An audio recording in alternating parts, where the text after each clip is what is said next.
After we've paired up the first 8 edge pieces, it's time to solve the final 4 edge pieces and tackle any parity problems that we may have, and then solve the cube as if it were a 3x3.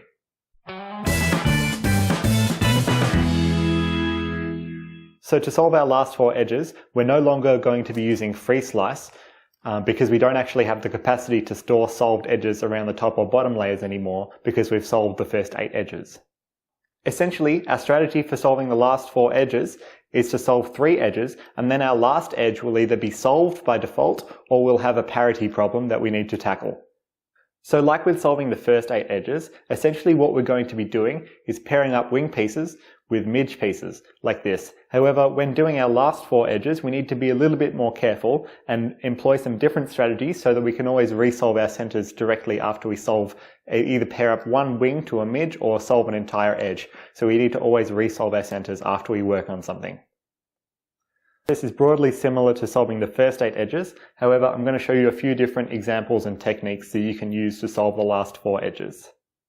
To solve the last 4 edges, we're also going to be using the flipping algorithm quite a fair bit. So that's RU R prime, F R prime, F prime R.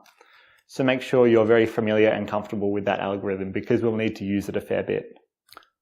So after solving the first 8 edges, the very first thing that I look for is whether there are any blocks of solved pieces already around our cube. Because there's only 4 edge pieces left to solve, it's somewhat likely that there will already be a block like this. So what I do is find the block and then find the corresponding wing which needs to attach to this block. So here we have a correctly solved block, and I need to find the last blue and yellow wing, and in fact it's directly over here, which this is actually what we want. So let's say we've got this block down here and this one here. If we slice it directly like that, that doesn't really do anything. That's not particularly productive at all because it replaces this solved one and inserts this incorrectly solved one. So this one actually belongs up here in this position, and the strategy that we're going to use to actually put this one up here is to do something like this. So we're going to slice this position, so this is where this edge piece needs to belong. Slice it. Now we need to somehow flip this one to put it up here, so when we slice back, this edge pair gets fully solved. So this position is where this piece needs to be. So we can slice, do our flipping algorithm to put it up here. So when we slice back, this edge pair is completely solved, and we only have 3 edge pairs remaining around our cube that we need to solve. So after we've solved this one, we're going to look at our last 3, so here, here, and here, and figure out whether there's anything we can do which will easily solve another edge. Now, we've got this in this position here. So we've got this wing, orange and green, and this midge, orange and green. However, it's incorrectly connected. And this is, I guess, a different case, an alternative case, and we can use an alternative strategy to actually solve the 3 edges of the 3 edges of orange and green. So we've got this wing and this midge, and we need to find the corresponding wing which attaches to this midge. So we need to find the last orange and green wing, which is right down here. Now, right now, if we do some sort of slice move, that will just pair up with that. And yeah, that's not productive at all. So let's not do that. Let's try something different. So if we slice this way, that doesn't really do much. That just brings these 2 together. And if we slice back, these 2 won't be connected at all. So what we need to do is actually move this one into a position where it's in the same layer as this one. So this is for the case where we have an incorrectly connected wing and midge. So we find the alternative one. So we find the other wing. Now here we can do a flipping algorithm. So now these 2 are in the same layer and they have the same sticker facing the front.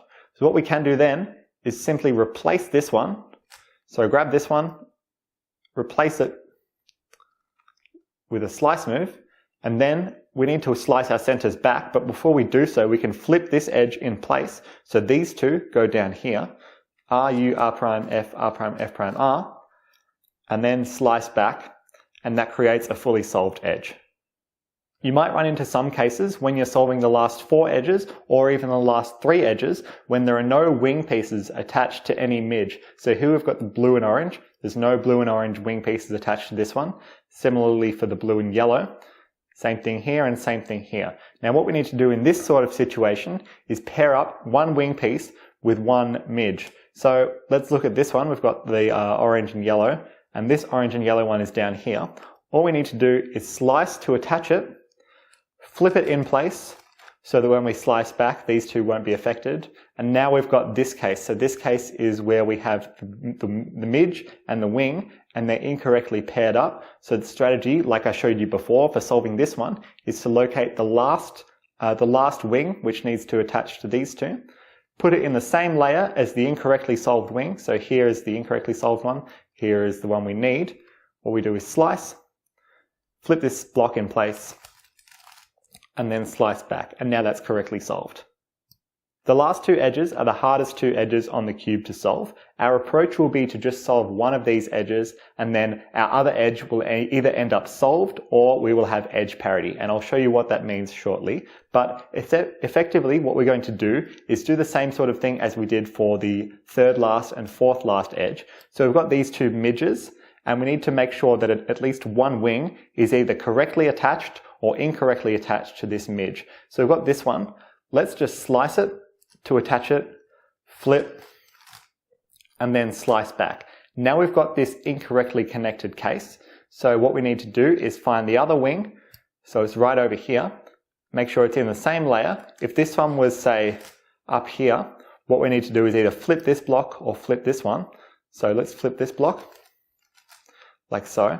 Now what we can do is slice that, like so, flip the block, and then slice back. And now we've solved this one, but unfortunately we have edge parity for this last edge, and I'll show you how to tackle that shortly. So the case I just showed you was to handle an incorrectly connected block for your second last edge. However, this case we have a correctly connected block, so this red and yellow block, and the last red and yellow piece is down here. Now that's exactly where we want it, because as I showed you before, remember what we can do is actually slice this way. So slice from this empty slot, which moves this piece over to this position, and then flip this one in place so that when we slice back, it creates this block. So once you're done solving your second last edge, either your last edge will be completely solved, in which case you can go on and solve the cube as if it were a 3x3, as in these are the center pieces, the edge pieces are all paired up, and the corner pieces are exactly the same as if they were a 3x3, and we've effectively reduced the cube to a 3x3 state. This is what we did in the 4x4 reduction method, so you should be fairly familiar with solving the 3x3 stage on a big cube.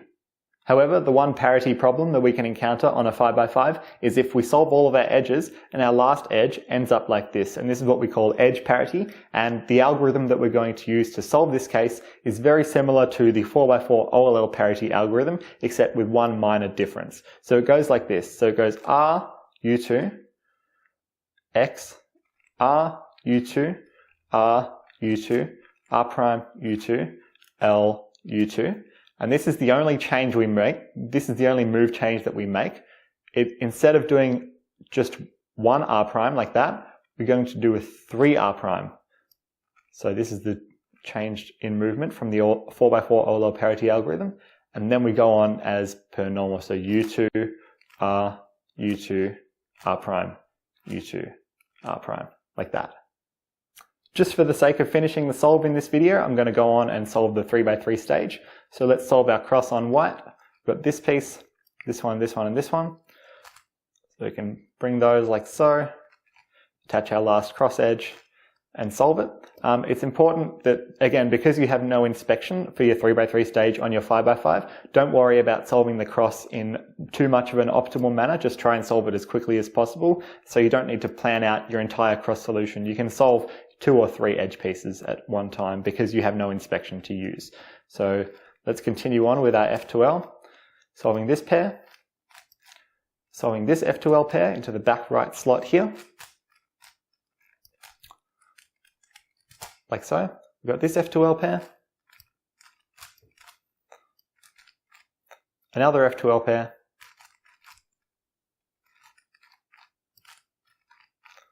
we've got OLL,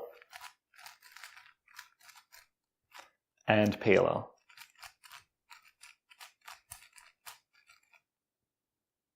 So that's the end of the reduction method tutorial for solving the 5x5 cube. Again, this is something that requires a lot of patience, a lot of thinking, and a lot of practice. So you'll almost definitely need to rewatch these tutorials and pick up bits and pieces along the way. In the following videos, I've got some more tips for beginners and then a couple of example solves to help reinforce this method.